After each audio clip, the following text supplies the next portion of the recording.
मैं गौरव इस बात का महसूस करता हूँ कि मैं बाला साहब की धरती पे आया हूँ, और बाला साहब ठाकरे की इस महाराष्ट्र में हम उस आनंद से भर जाता है। वो भगवा पताकाएं देश में सबसे पहले अगर विचारधारा की दृष्टि से फैली थी तो मध्य प्रदेश और महाराष्ट्र से फैली थी।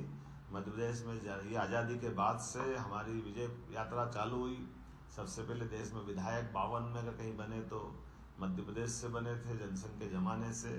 और भी बाकी भी राज्यों के साथ साथ मध्य प्रदेश में, जैसे मैंने कहा कि अगर हमारे मंदिर तोड़े गए, ये इतिहास भी है, तो मंदिरों का नया निर्माण चालू हुआ 250 साल पहले महाराज शिवाजी के समय से आज तक का भी समय है।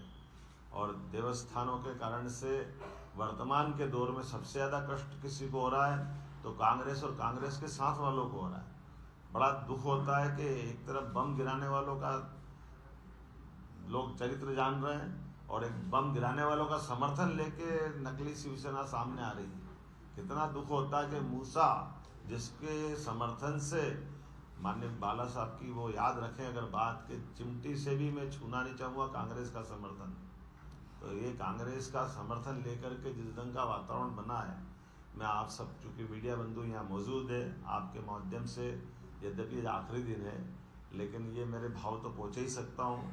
जिस जगह से हम आ रहे हैं वहाँ तो हमारी चारों चरणों की 29वीं लोकसभा के चुनाव हो चुके हैं और निश्चित रूप से हम कह रहे हैं कि ये जो बात कही जा रही है कि लगातार एक के बाद एक आज़ादी के बाद पहले ऐसे प्रधानमंत्री माननीय मोदी जी है जो गैर कांग्रेसी पूर्ण बहुमत की सरकार के साथ जो 2014 में कह रहे थे कि मैं अपने बलबूते पर इस देश में सरकार पूर्ण बहुमत की बनाऊंगा, तब भी लोगों ने हंसी उड़ाई थी, लेकिन उन्होंने करके दिखाया।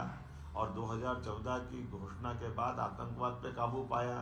2019 में जो उन्होंने कहा था कि फिर सरकार बनानी है और ये कलंकित धारा 370 से लेकर के देश में सांस्कृतिक अनुष्ठान का पर्व चलना चाहिए। हम सब गवाह इस बात के कि चाहे भगवान राम के 5 साल के अंदर का फैसला सुप्रीम कोर्ट के आने के बाद से लगा करके कोविड काल की कठिन चुनौतियों से लगाकर सारे मसलों पे एक सरकार देशवासियों का कितना अच्छा ध्यान रखती है, इसके उत्कृष्ट उदाहरण भी हमारे सामने आए। और अब जब तीसरी बार आ रहा है तो मेरा तो और आनंद आता है जब भगवान राम आनंद से मुस्कुरा रहा है। अयोध्या में महाकाल के महालोक में आनंद छाया है तो गोपाल कृष्ण क्यों सुने रहेंगे। हम तो उम्मीद कर रहे हैं कि जमुना जी के कृष्ण कन्हैया वो भी मुस्कुराए। और ये जो चुनाव है हम तो इसीलिए याद कर रहे हैं कि 2024 का चुनाव ये गोपाल कृष्ण के मुस्कुराने का है।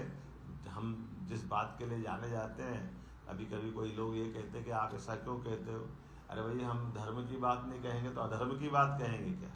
हमको क्यों नहीं कहना चाहिए? जिस कारण से देश की दुनिया में पहचान है, भारत के लोग दुनिया में कहीं चले जाए और अपने देश का नाम न बताएं और लोग पूछे कहाँ से आए तो राम और कृष्ण की धरती से बता दें तो अपने आप समझ में आ जाएगा कि भारत से आए।